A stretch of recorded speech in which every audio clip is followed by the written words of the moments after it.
C'est l'heure de la revue de la presse et des médias israéliens ce matin sur Studio Kalita, relayé sur les ondes des radios juives parisiennes. En hébreu, le jeu de mots s'impose. L'El à Seder devient l'El à Seger. La nuit du Seder va devenir la nuit du Seger, du bouclage de l'État d'Israël. Et ce jeu de mots revient ce matin en manchette du Yediot Aharonot. Mais il n'est pas le seul. En effet, ce matin, on peut dire que tous les quotidiens israéliens reprennent en première page l'annonce solennelle faite hier par Binyamin Netanyahou et la décision de placer à partir de cet après-midi 16h tout l'État d'Israël en bouclage, d'interdire toute circulation entre les différentes villes et localités du pays.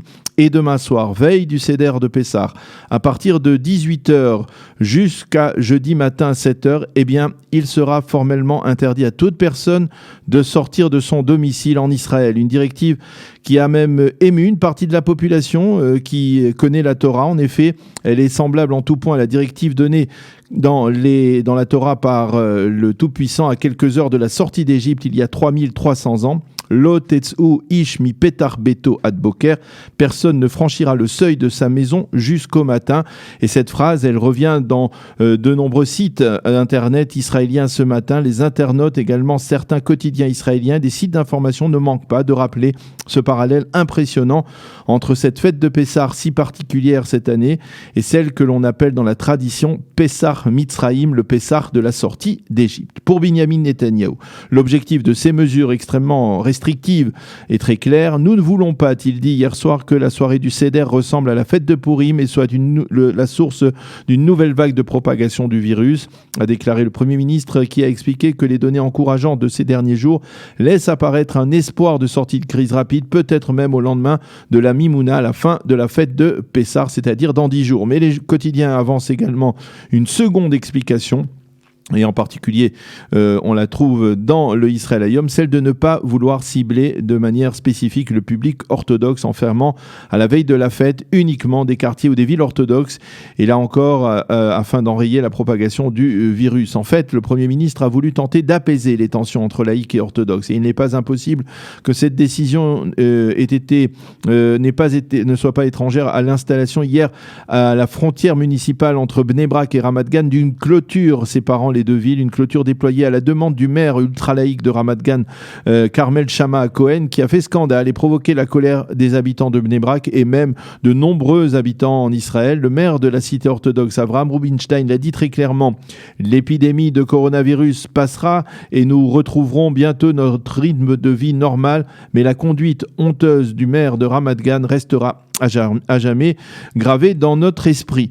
Pour ce qui est des données encourageantes mentionnées par le Premier ministre, elles se rapportent essentiellement au nombre de personnes sous assistance respiratoire. On en recense 109 actuellement au total et ce nombre n'a augmenté que de 3 en 48 heures, ce qui, de l'avis d'experts comme le professeur Gabi Barabash, qui est l'expert de la chaîne de la télévision 12, qui est très suivi bien entendu en Israël, eh bien, laisse place d'une certaine manière à un réel optimisme. Pour le reste, le nombre des malades est de 8904 et le nombre de décès recensés 57 ou 58 pour tout le territoire israélien. Le Maariv, dans la page d'ouverture de son site, est plus précis encore que les journaux papier. Il explique que la réunion du gouvernement qui devait valider hier soir l'instauration du bouclage hermétique du pays a été reportée à ce matin 10h et qu'il est possible que la durée du bouclage soit prolongée et que celui-ci finalement ne se termine non pas vendredi à 7h comme je vous le disais à l'instant, mais samedi soir à 20h. Le Haaretz, dans sa page d'ouverture, semble confirmer cette estimation pour l'instant officieuse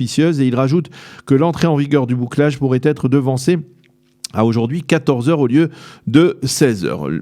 Mais il ne s'agit donc pour l'instant que d'une information au conditionnel. Le Israël Hayom, lui, revient ce matin dans ses pages intérieures sur ce qu'il qualifie de tragédie de la maison de retraite Mish'an à Be'er-Sheva, dont 8 des résidents sont décédés ces derniers jours du coronavirus.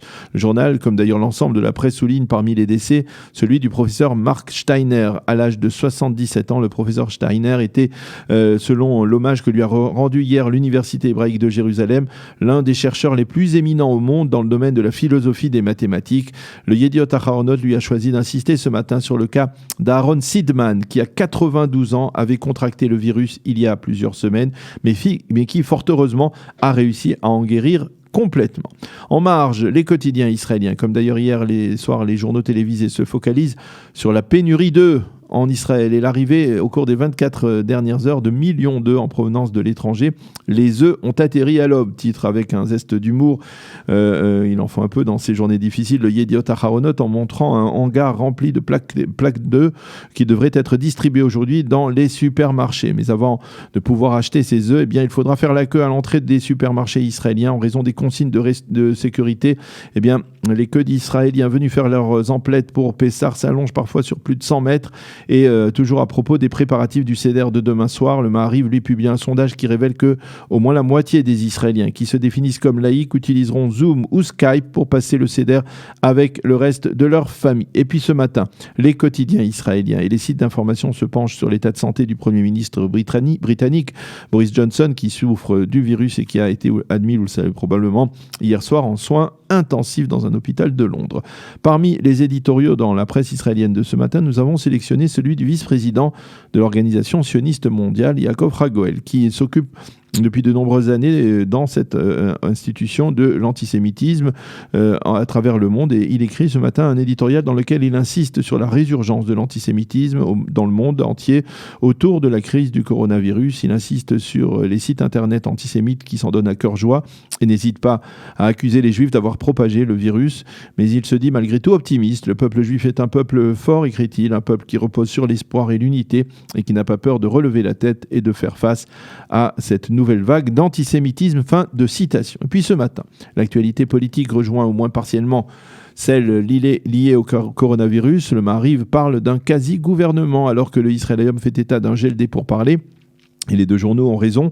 Hier après-midi, on avait effectivement le sentiment que l'on s'acheminait vers la formation avant la fête d'un gouvernement d'urgence nationale. On parlait d'un accord entre Bleu Blanc et le Likoud. Et le Yediot Aharonot, par ailleurs, lui nous apprend que ce matin, la composition potentielle de ce gouvernement a déjà quasiment été fixée. Mais les pourparlers, eh bien, finalement, ont buté hier soir sur la commission de nomination des juges. C'est au sein du Likoud que le vent de protestation a soufflé. Hier soir, plusieurs responsables du parti de droite estiment que M.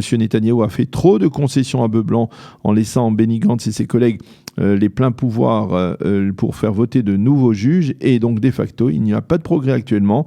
Et selon Amit Segal, le correspondant politique de la chaîne 12, le gouvernement d'urgence ne prêtera pas serment avant la fin de la fête de Pessah. Le Israélium, lui, se fait l'écho du vif mécontentement au sein de Yamina, qui a le sentiment que Benyamin Netanyahou ne souhaite pas les voir rejoindre la prochaine coalition gouvernementale. Voilà ce que l'on pouvait lire, entre autres, ce matin dans la presse israélienne.